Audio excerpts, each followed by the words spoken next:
Welcome to another fabulous episode of My Orgasmic Life. I'm your hostess with the mostest, Gaia Morrissette. Woo! And so you might have heard a rumor that I'm getting married on Friday. And I needed to clear up some space around this and have some conversation about my journey around it. What does that mean for my life? But the biggest thing that I wanted to say is it's not a joke. So recently I was interviewed on, The Pleasure Zone. And she's known me for a long time. And so the first question she asked me as soon as she saw me was, she's like, "Are you fucking with us? There's no way you're getting fucking married. Like, you must be fucking with us." And I'm like, "No, it's true. I'm not fucking with you. It is actually happening."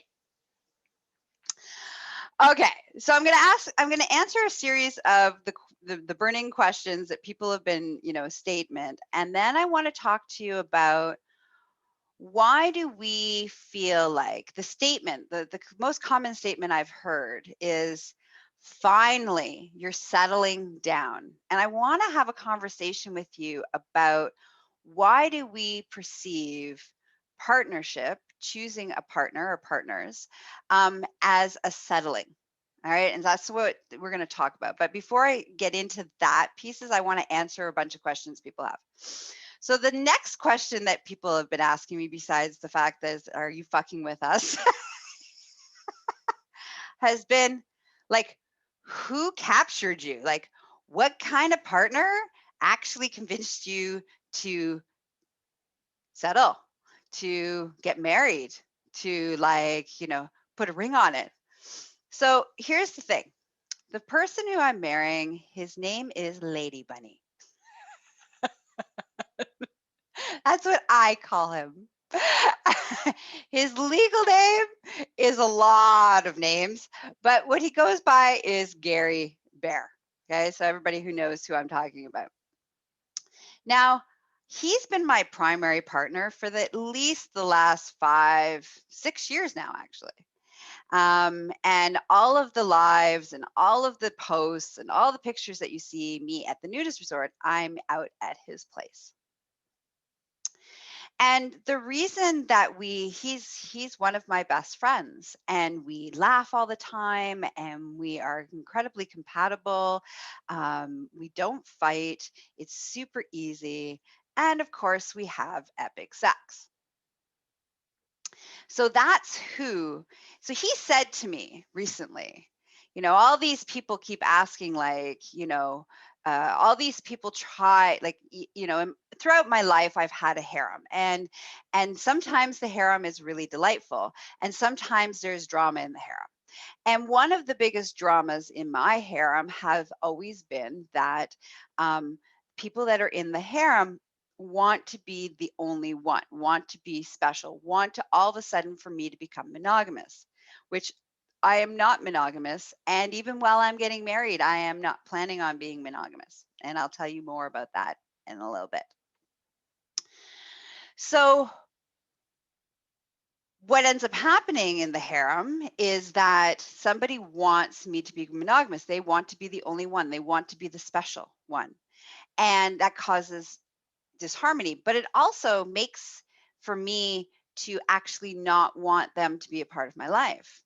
So in a moment of wisdom recently, Lady Bunny said to me, he's like, because people were asking him, like, how did you capture me? How did you get me? And he said, by letting her be her and loving her unconditionally makes her love me even more. I don't have to change. She doesn't have to change who she is. And it's true, because he has allowed me, not allowed me, it's just, being a part of our relationship is that he, and I use the word allow, but I don't mean it like he has to give me permission, but, he's comfortable with him being comfortable with just me being me, exactly who I am, unfiltered, uncensored, allowing me to just be, has made me fall in love with him, and fall in love with him deeply, on a deep deep level of like my soul and intimacy. All right. So there, I said that out loud. Okay. That's number one. Number two, why am I getting married? Because I was actually quite happy. I was quite content and quite happy in my lovely little, my arrangement. I had my primary partner. I had my harem of lovers. It's all good. So why did I decide to do this whole legal marriage? Well, it started because I was working on my will and my estates and all the things that happen, being a grown up and needing to, put things in, setting things up in motion so that in the event of somebody's death, Lady Buddy's death or my death, that things are taken care of. So in this process, I spend a lot of time looking at all the things that happen with death, and there's certain benefits that only are given to married people. So it doesn't matter. It didn't matter that Lady Bunny was my primary partner. It didn't matter that we had a significant relationship. There's just certain things in society, in particular Canadian society, that you only get certain privileges from marriage. And so there's marriage privilege, legal marriage privilege for tax purposes, death purposes, health purposes. There's all these things. So I actually, this is how not romantic of a girly girl I am. I went to the lawyer 4 times to try to find a loophole.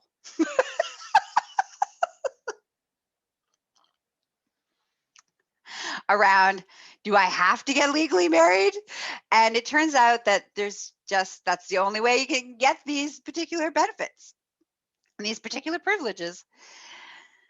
So I proposed to Lady Bunny. This was my proposal in a text. All right. I'm like, so bad news. This is what my text was. Bad news. It turns out we have to get legally married, but don't worry. It's only until you die.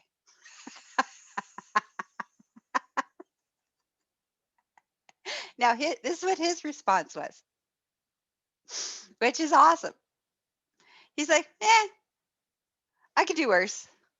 My response was like, you're right. You definitely could do worse, but not better. And then here's the moment of truth, people. This is when I knew he was meant to be my husband.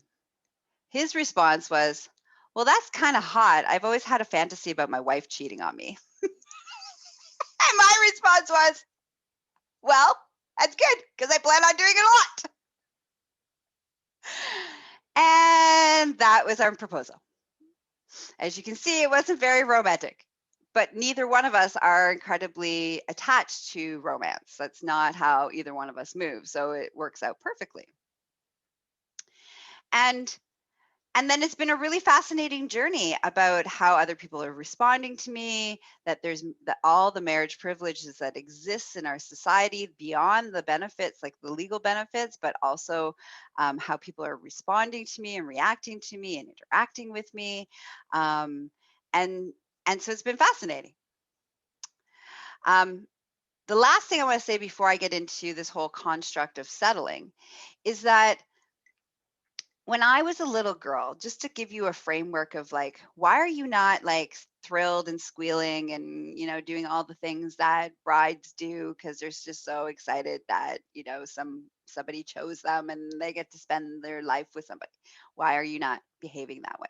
And that's also a big piece of one of the questions, like, why are you not, you should be more thrilled. And I'm like, I'm not thrilled. I'm annoyed that I have to do this.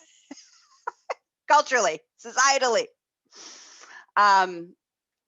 And part of that is because when I was a little girl, I didn't grow up dreaming of a wedding. I didn't grow up dreaming of getting married. I didn't play house. I didn't play with dolls. I was out building forts, doing treasure hunts, being a pirate, and, basically being the alpha in my male group friends. That's what I grew up with. And so when when you're spending time with little girls, they're all like, let's play house. And I'm like, no way. I got shit to do and things to go build and create. So it's not in my makeup. It's not in who I am. I am not a girly girl. I did not dream of having a family. I did not dream of being a mother, and I did not dream of getting married. These are not my life dreams, nor are these my biggest accomplishments. My biggest accomplishments are quitting smoking and and reclaiming my health after a major car accident, and building a beautiful business and empire to help the world heal from sexual abuse and trauma, and make the world a better and happier and sexier place. These are my huge accomplishments. So I remember when one of the girls were like, never say never. I'm like, I'm never getting married. I remember really clearly, like, this girl was like, I was like, that's dumb. They wanted me to play house with them. I'm like, that's dumb. And I'm like, I'm never getting married. This is something that I said when I was a little girl. And they were like, never say never. And so I thought, fine, you're right. If I find somebody who's willing to marry me naked and have a naked marriage and naked wedding, then maybe that would be a good person. And I might consider marrying them. So little did I know when I was a tiny little girl that I was setting up this moment in time, which is I plan on having a naked wedding because, my partner lives at the nudist resort, and I'm planning on moving out there in August so that I will be living out at the nudist resort. So who knows what the future lies for you? Because God knows I didn't see this coming, especially when I was 7. Okay, so let's talk about settling, this whole construct of settling. So one of the things, the most popular response that beyond congratulations, and I'm so happy for you, has been, it's about time you're settled. Finally, you're settling. And I find that really weird. Like, why do we think that that's a good idea? Like, if we're going to choose a partner and we're going to have a partner in our lives, should it not be because they help us be the best version of ourselves, both good and looking at ourselves from the good, the bad, the ugly? Should it not be about living your life and maximizing your life and improving your life? Because when I hear the word, it's about time you settled, this is what I think. Wow, your life was super awesome, and now you're finally going to give it all up to be married. That's what I hear when I hear you finally settled. And that's the complete opposite. The only reason that I'm choosing marriage well, there's a bunch of reasons why I'm choosing marriage. One, for the marriage legal benefits that go along with that. Two, it's a fascinating experiment in society and how people perceive marriage. And three, I really enjoy this person, and, he helps to make my life more, not less, but more. And when we think of relationships and coupling and partnership, exactly, totally, no settling. When we think of partnerships and we think of companionship, it shouldn't be from a place of less, that somehow you need to be smaller, that you need to give up the things that you enjoy, that you need to give up your life so that you can finally be responsible and settle and do your duty. And that's where that comes from, is to do your duty. You can't just be enjoying life. Like, that's not responsible. Like, you have to, like, give it up. And I say, fuck that shit completely, 100%. Fuck it. No. And I have not settled, and I will not settle. And the partner that I'm choosing does not desire for me to settle. And I don't need to settle in anything. There's nothing in my life that is going to change. I am still going to be an ethical slut. I am still going to have my harem. I am still going to run my business. I am still going to be a pro-dominatrix and, beat people for money. I am still going, nothing in my life. The only thing in my life that's changing is that I get a bunch of tax breaks, as well as I get to go live out in the nudist resort. So I don't have to put on pants ever unless I go to the grocery store, which is fantastic. So I really want you to take a moment, everybody who's listening, I really want you to take a moment and think about Do I feel like I need to give up a part of myself in order to be in this relationship, in order to sustain this relationship? And if the answer is that you need to give up a part of yourself for this person to love you, to like you, to be in a relationship with you, then this is not your partner. This is not your soulmate. This is not one of the ones. This is not a good fit for you. The best fits are the ones where you don't have to change a single thing about who you are, and they don't have to change a single thing about who they are. And you just really, really enjoy each other. And you help each other and you improve, you support each other to become the best versions of themselves. That's what unconditional love and acceptance is. That is what a relationship is about. That is a relationship that is worth investing your emotions, your time, and your energy and your resources in.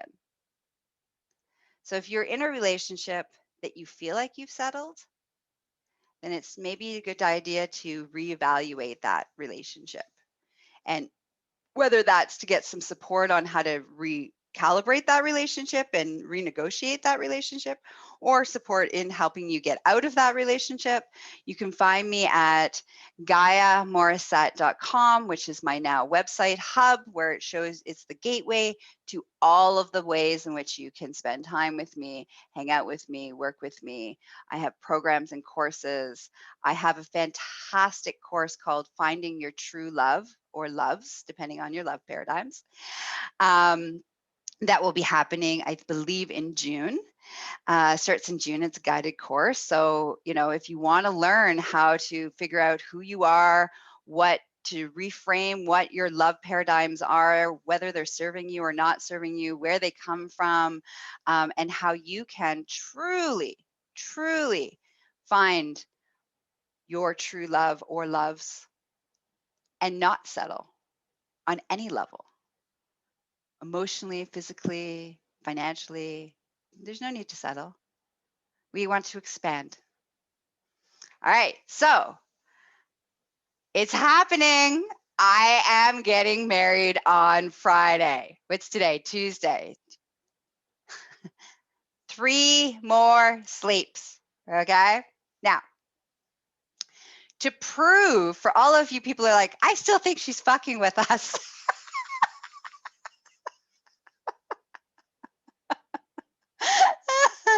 I promise I'm not really fucking with you. To prove to all of you that I'm not fucking with you and I'm actually getting married, I am going to videotape the ceremony, the first ceremony, the ceremony at City Hall, which is just going through the motions and, the fun ceremony. So what's going to happen at my actual wedding?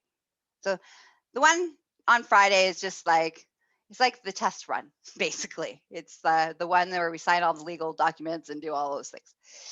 But the real wedding, the real celebration of me choosing this partner and this partner choosing me and us making vows and commitments to each other will happen once COVID is done. And once COVID is done and it's safe to gather and it's safe to, no one has to wear masks. Okay.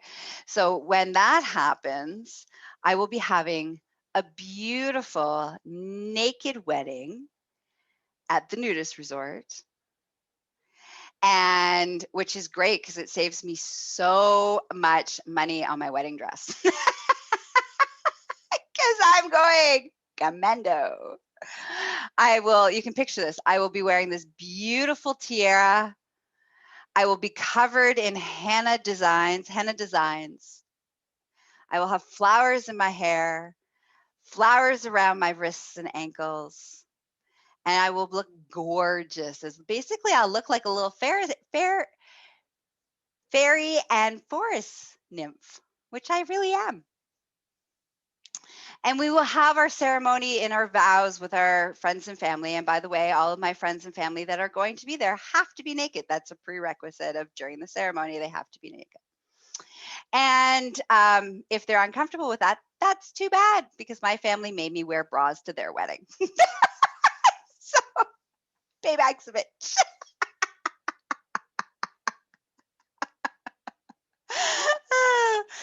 Anyways, and then after the ceremony, we're going to have a lovely potluck barbecue with a fire, roast some marshmallows. And then around 6, because I go to bed early. So around 6, I will announce everybody who's not invited to the female or into the wedding orgy. It is time for you to leave now. And so all of the people who are not invited to the wedding orgy will leave. And then I will consummate my marriage with my friends in the orgy, the wedding orgy, to just really, really embrace the fact that I am ethically non-monogamous, including in my wedding and my marriage. All right. So, gotta love it. Now you all know, now you understand what's going on, why I'm doing what I'm doing, how I'm doing it. And, I love you all for, all of your support, all of your love, all of your encouragement. I also love you all for your confusion. I love you all for all of the, questions that you've asked. And I hope this is an opportunity, as part of my joy in life is to kind of make everybody uncomfortable. So hope that this created this beautiful way of maybe looking at, well, why do we assume that Gaia was settling? Did we assume that Gaia, when she announced that she was getting engaged, did we assume she was going to become monogamous? Did we assume that she was going to change who she was and how she moved in the world? Because that was a lot of the reaction that I got from a lot of my listeners and my followers, was that they thought that I was going to become something else because I was getting married, instead of I'm getting married because to this person because I don't need to be anything other than I am, and I don't need to change any part of my life. And I want that for you. I want that for you and your life and your love life and your sex life and your in all aspects of who you are. So come see me, come hang out with me. Let me help you navigate and guide you in those spaces. Again, you can reach me at GaiaMorrissette.com. Also, don't forget to check out my online courses that I'm running, which is super exciting. And the one specifically for around love that I'm running is called Finding Your True Love or Loves. Mwah. All right. So when I talk to you next week, I will be a married woman. That's just so weird. But I promise it's true. All right. Love y'all. Bye-bye. Oh, wait. Actually, last thing. Don't forget to check out my Patreon, Tip Your Hostess. Don't forget to join and listen to my Orgasmic Life, which is the podcast. And don't forget, I also run and host Tickle.life's podcast. And we are looking for guests who want to come on and share their personal first of anything around sex, relationships, dating with the audience. So if you're interested in being a guest on Tickle.life podcast, send me a private message, okay? On my social media, Gaia Morrissette. Mwah. Love yous. Bye.